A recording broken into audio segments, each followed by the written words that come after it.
mayroon talagang drug affectation, ma'am. So mas marami po ang slightly affected barangay. Yes po, ma'am. Okay. Yes po. Okay, kumbaga po attorney, wala pa naman tayo drug den dito. Drug den, meron naman pong mga na-dismantle na drug den, pero iilan lang po. Ay Ilan lang po. yung may user, may pusher drug den, tsaka may isa pa po, ano po yun attorney? Yung po yung wala pa sa atin, no? Yung Yes, pang-apat. ma'am. Yung presence po ng clandestine laboratory. Wala po tayo dito sa Zamboanga yan, ma'am. Attorney, bakit? Sa awa ng Diyos po, wala tayong yan. Okay, yun yung mahalaga. Pero attorney, no, I mean po, ito, kasi 'di ba po ongoing po dapat yung drug cleared barangay natin. Ano po yung dahilan nito? I mean, maluwag po ba ang ating security or kanino pong lapses ito? Bakit bumalik po ulit yung paggamit ng droga, pagbenta ng droga, may drug den? Hello, ma'am? Yes po, attorney. Ayan, medyo may problema tayo siguro sa signal. Pero yun nga po, no, attorney, ano po ang naging dahilan po nito? Hindi na po ba takot na magbenta, gumamit ng droga uli ang mga individuals dito sa Zamboanga? Hindi ko naman po masasabing hindi na sila takot kasi patuloy naman po yung kampanya ng gobyerno natin sa illegal na droga. May na-intensify naman po ang efforts ng PDEA, ng PNP, at yung mga local government units natin. It's happen lang po talaga na may mga drug personalities lang po. Ayan po. Pero ito po ba, attorney, considered na po ba ito? Kasi 70 barangays, no, out of 98. Considered po ba ito na alarming? Okay, ma'am. As mentioned earlier po, ma'am, most of our barangay ay may so slightly affected lang po. So kung pagbabasihan natin ang kategory, masasabi ko pong hindi alarming. Okay. Pero, pag may reported and verified presence na po ng clandestine laboratories sa Zamboanga, I would say it's very, very alarming. Pero, nonetheless po, wag po nating hayaan. The same. Wag po nating hayaan na magkaroon tayo ng mga drug user sa ating barangay. Ayan. May data, sorry po attorney to ask this question. Hindi ko po kasi ito nasali. Pero may data po ba tayo, attorney, kung ang gumagamit mas marami po ba yung mga kabataan? Hindi ko masyadong yung signal, oo. Ayan po, ganyan po attorney, okay na po? Hello? Ayan, siguro tawagan natin muli si attorney, no? Ang talagang unexpected po yung signal natin na hindi maayos ngayon dahil nga sa sama ng panahon. Actually, 1 week na nga rin ako medyo challenging yung internet namin dito sa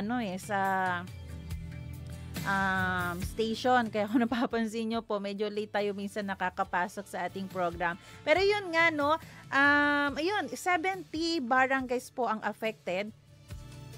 Although slightly affected, pero parang sinasabi ni attorney kanina, hindi naman siya alarming, pero hindi ibig sabihin na pabayaan na lamang natin. Okay, so ayan. Klaro po. Ayan, so ayan, nasa linya na ng telepono muli ang ating guest. So attorney, no, sinasabi po kanina na hindi naman po siya alarming pero wag pabayaan. Yes po, ma'am. Ayan po.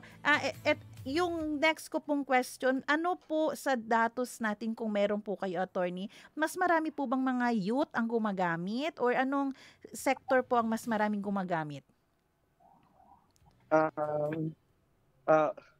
Apologies po, ma'am, wala po sa akin yung data kung anong particularly yung sector po. Oo. Okay lang po yan, attorney, kasi gusto ko rin po ma-address kung mga kabataan po natin ngayon ang mas maraming gumagamit, panawagan po natin ito ngayon sa ating mga magulang. Pero ito po, attorney, ano po ang dapat gawin upang hindi naman po lumala na yung sitwasyon? Okay, ma'am. So, unang-una po natin, no, i-strengthen po natin yung barangay drug abuse councils natin. Dapat po ma-revisit ng ating mga respective BADACs kung ano-ano yung mga duties and responsibilities nila laban sa kampanya natin sa illegal na droga. Pangalawa po, palawakin po natin yung anti-drug abuse preventive education para po ma-remind natin ang mga tao sa mga ill effects sa paggamit ng illegal na droga. And lastly, i-intensify po natin yung implementation natin ng barangay drug clearing program. Ayan, yun yung mga dapat gawin ng barangay. How about po yung mga dapat gawin naman ng ating mga ng ating community, ng ating mga magulang? Yes po. So sa ating mga community people, so yung laban natin sa illegal na droga is a whole of the nation approach. So since yung mga community people natin, sila yung nasa ground talaga, so dapat mag-coordinate sila o mag-cooperate sa mga law enforcement agencies regarding sa mga reports of illegal drug activities. And then sa ating mga magulang naman, so since sila naman yung mga primarily liable sa kanilang mga anak, so dapat ma-revisit din nila kung ano yung mga obligations nila.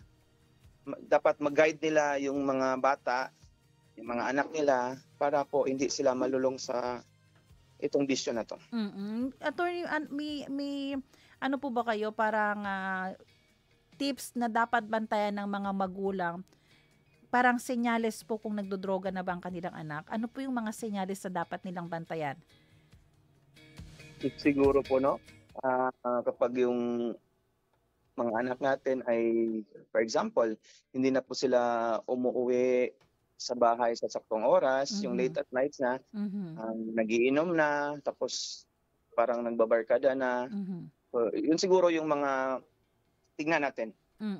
Tsaka naalala ko po, attorney, parang may nagsabi din sa akin na naging guest ko rin po dati, kung may mga nawawalang gamit na sa inyong bahay, bigla na lang laging may nawawala, i-check nyo po ang inyong mga anak kasi di ba po pag attorney, pag addict na yung isang tao, hahanap-hanapin na, so kailangan ng pera, kaya minsan natututo na pong magkuha ng mga gamit at ibenta or magnakaw mismo po ng pera. Siguro po, ma'am, pero wala pa naman pong studies na yan talaga yung sintomas po, ma'am. Ayan po. So pero at least no, pwede po nilang i-check pag may mga ganyan na. Kung dati yung anak nyo hindi naman ganyan, naging ganyan, yan po yung mga senyales na pwedeng bantayan. Siguro, ma'am. Opo, ayan po. Pag na-change po yung attitude ng bata siguro. Ayun. So yun yung mga panawagan ko sa mga magulang. Sana po i-guide natin ng tama yung mga bata. Para bang i-monitor natin sila from now and then para po talaga mailayo sila dyan, ma'am. And then, ma-educate po sila, ma'am. Ma-educate po yung mga kabataan. Ayan po. Sige po, attorney, naku, maraming salamat po sa oras at panahon nyo dito po sa aming programa. God bless you po, attorney. Thank you po, ma'am, sa pag-invite sa amin po, ma'am. So, in behalf of our Regional Director, Director 3, Brian Bebabang, I would like to extend our gratitude to the radio station. Thank you po, ma'am. Ayan, thank you po. So, ayan po, napakinggan po natin ang mismong Assistant PIO ng PDEA, Attorney John G. Alviar. At muli po, no, yung panawagan talaga natin ay sa mga magulang din po. Alam naman po natin na ito ay responsibility din ng PDEA, ng ating mga kapulisan, ng ating mayor, lahat po ng law enforcement agency. Pero po tayo mga magulang, pwede po tayong tumulong. Di ba kasi syempre tayo po ang direct affected nito kapag yung anak natin, yung asawa natin, yung parents natin, kamag-anak natin ang lulong na sa droga.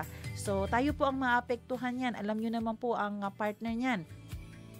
May pagbabanta na sa buhay nyo, di ba? May threat na, may crime na. Kaya po, sa ayaw at sa gusto natin, hingi po tayo ng wisdom sa Panginoon ano yung dapat gawin kapag makita natin, may senyales na siya. Sabi nga ni attorney, pag may change of attitude, yan po, pwedeng maging sign yan. Ako naman alam ko, nakuha ko yan sa isang guest din natin yung marunong nang magnakaw. Alam nyo po, may kakilala po ako actually. Nakwento po ito mismo ng kapatid.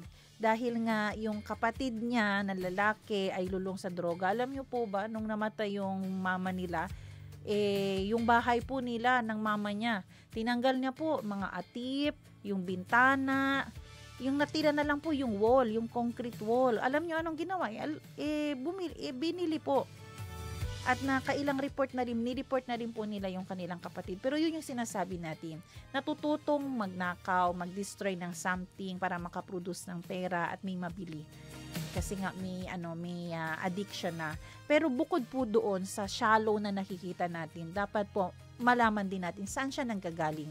Bakit siya gumagamit ng droga? May problema ba siya na ito yung nagiging sandigan niya?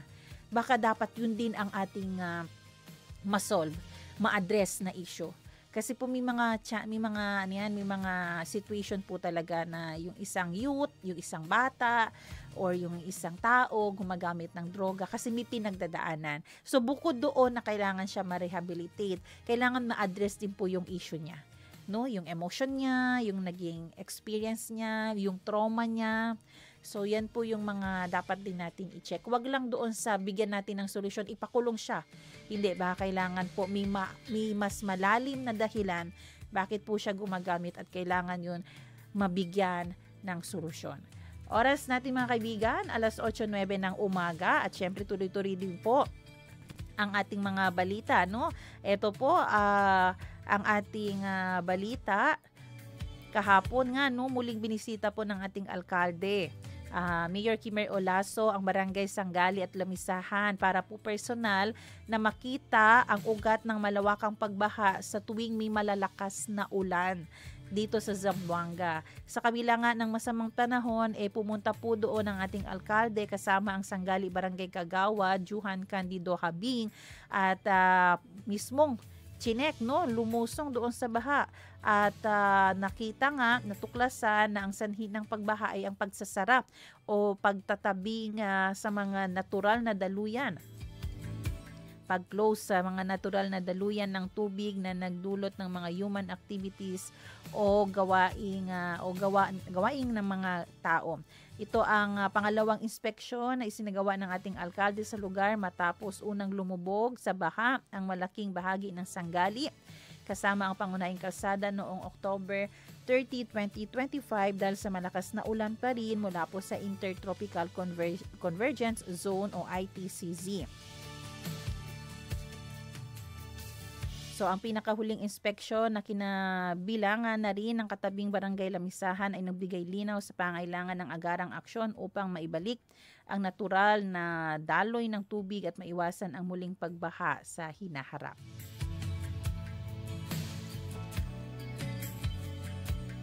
Ayan, samantala po, kahapon din ito, no, ang ating alkalde, Kimer Adan Olaso ay na-appoint po bilang chairperson ng Regional Peace and Order Council o RPOC Region 9 para po sa term 2025 to 2028. Ang appointment po kay Mayor Olaso ay aprobado mismo ng presidente ng Pilipinas Ferdinand R. Marcos Jr. at pinirmahan ito ng DILG Secretary Juanito Victor Remulla. Ito po ay in recognition ng kanyang exemplary leadership, dedication sa peace and order, and unwavering commitment sa public service ayon pa sa DILG Facebook post. Kaya congratulations po sa Mayor ng Zamboanga City bilang bagong chairperson ng Regional Peace and Order Council Region 9.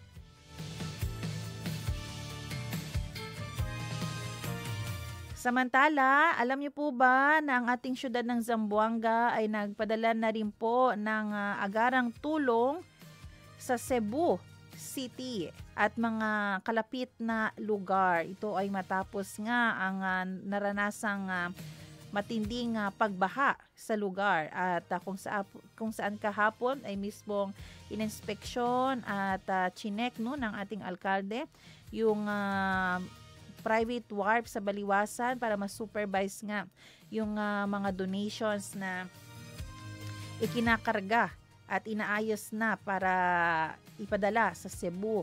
At katuwang niya dito ang Philippine Coast Guard. At iba-ibang mga good Samaritans po ang tumulong. Actually tayo dito, no, may listener din tayo na nag-communicate sa atin. At sa lahat po ng gustong tumulong at gusto nyo pong ipadala dito sa DXAS, may ipapadala po kami sa inyo na details kung saan nyo pwedeng ipadala ang tulong. Kasi po ang FEBC, ang Far East Broadcasting Company, ay nagdesisyon po na ipadala ito lahat ng tulong, ipadala po sa head office natin dahil sila po ang mag-head ng relief operations, no? So pwede po natin ipadala yan doon sa ating FEBC Manila.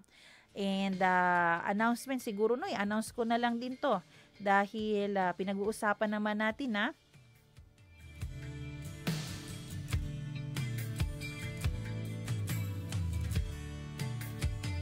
ayan. So, eto po, no, bayanihan, support po for our fellow Filipinos affected by Typhoon Tino. At paano po tayong pwedeng tumulong. Ayan, in response nga, sabi ng FEBC, tayo po ay nakikisabay sa Operation Blessing Foundation Philippines, Philippine Relief and Development Services, o PhilRads at World Vision Philippines para po mabigyan ng immediate aid at recovery assistance po ang ating mga kababayan dyan sa Cebu. Your support will help deliver essential relief packs, clean water, solar lamps, hygiene kits, at Bibles. At kung saan magdadala nga ito ng physical and spiritual comfort para doon sa mga apektado. At paano po kayo pwede mag-donate? Pwede po through FEBC Philippines donation page or FEBC's official accounts. At i-indicate nyo lang po sa inyong donation for bayanihan. Meron po tayong iba't ibang savings account, no? Ang account name ay Far East Broadcasting Company Incorporated. Meron po tayo sa kung gusto niyo magpadala, meron tayo para sa BDO, BPI, Metrobank, China Bank. At all proceeds for bayanihan ay will be equally distributed po sa 3 partner agencies or organizations na na-mention ko kanina. Yung end po ng campaign ay hanggang sa November 16. At for more info, i-contact nyo po ang 0927-778-6909 para po yan sa Globe. At para po sa Smart, 0947-333-5605. Pwede rin po kayong mag-email sa donation@febc.ph. So, para mas makita nyo po yung account number din ng ating mga bangko, pumunta po kayo sa mismong page ng FEBC Philippines. Again, FEBC Philippines. At hindi lang po ito para sa Cebu pala, no? Itong tulong na ipamamahagi po natin ay makakaabot din sa Negros Occidental, Leyte, Iloilo at Capiz na under severe flooding and destruction. So, yan po yung mga lugar na bibigyan natin ng tulong. So, especially kung may mga kamag-anak po kayo dyan, pwede din diretso sa kamag-anak nyo or may iba pa kayong gustong bigyan ng tulong sa area, pwede po kayo magpadala sa FEBC Philippines.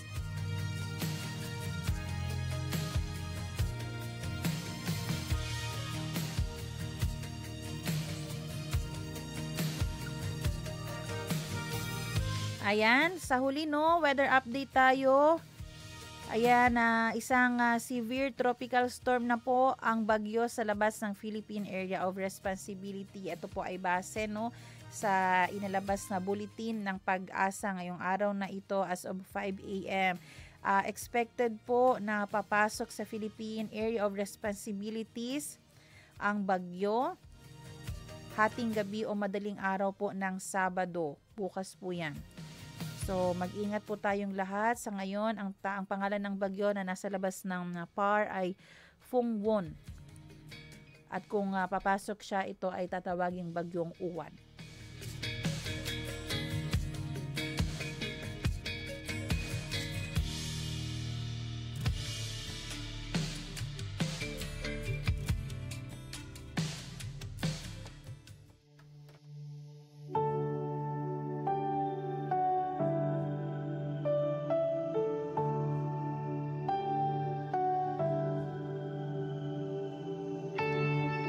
Manalangin tayo.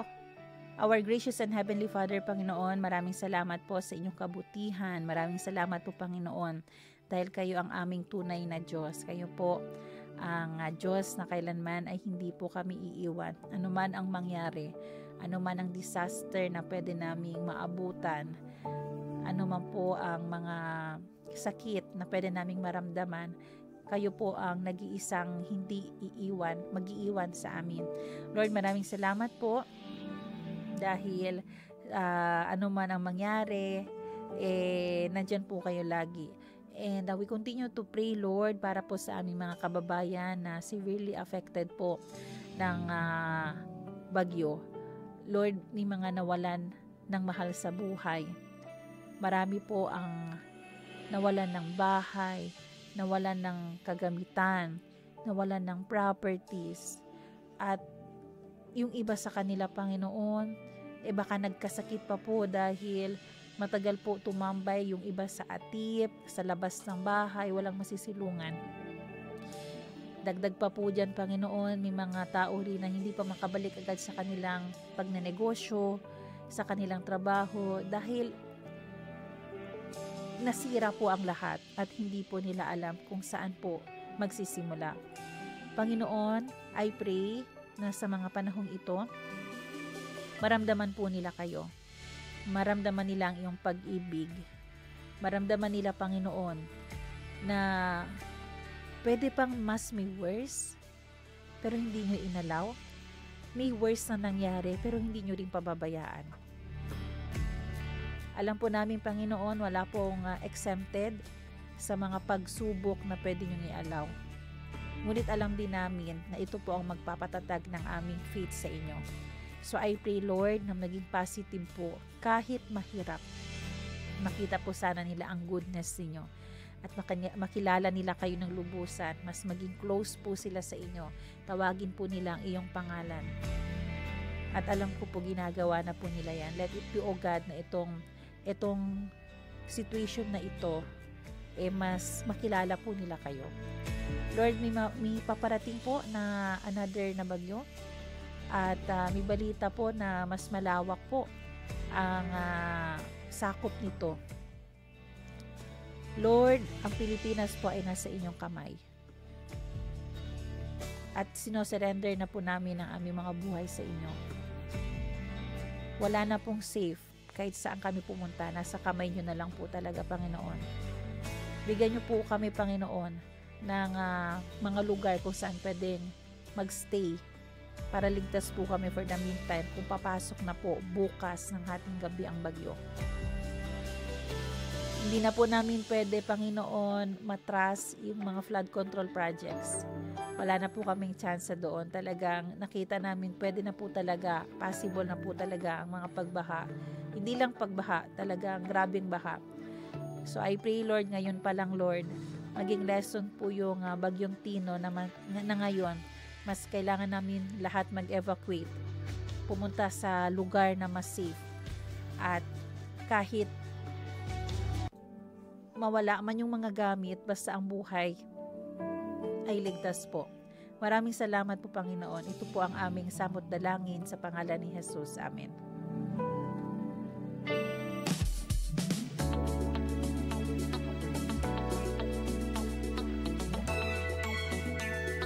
Oras na din, mga kaibigan, 8:22. Mag-ingat po tayong lahat at manalangin po tayo lagi, lalo na po may papasok pa na another na bagyo.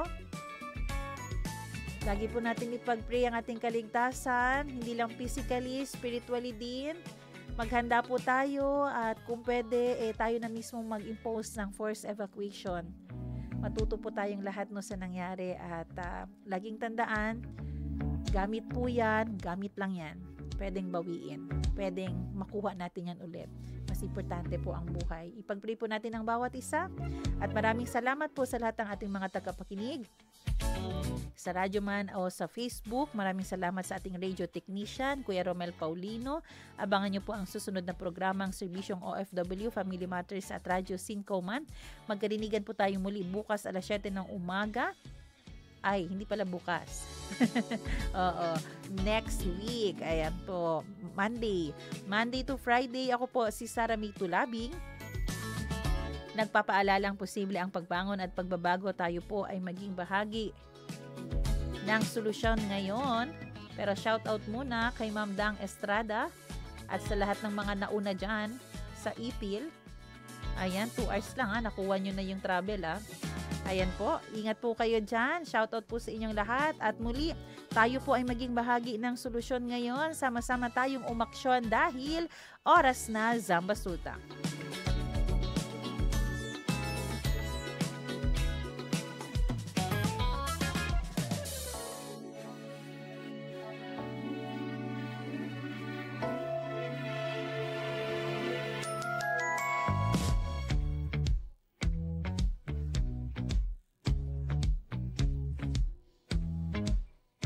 Oras na Zambasulta. Inyong napakinggan ang programang Oras na Zambasulta. Para sa mga komento, mensahe o suhestyon, tumawag o mag-text sa 0916-296-6625 o sa 0998-844-1410.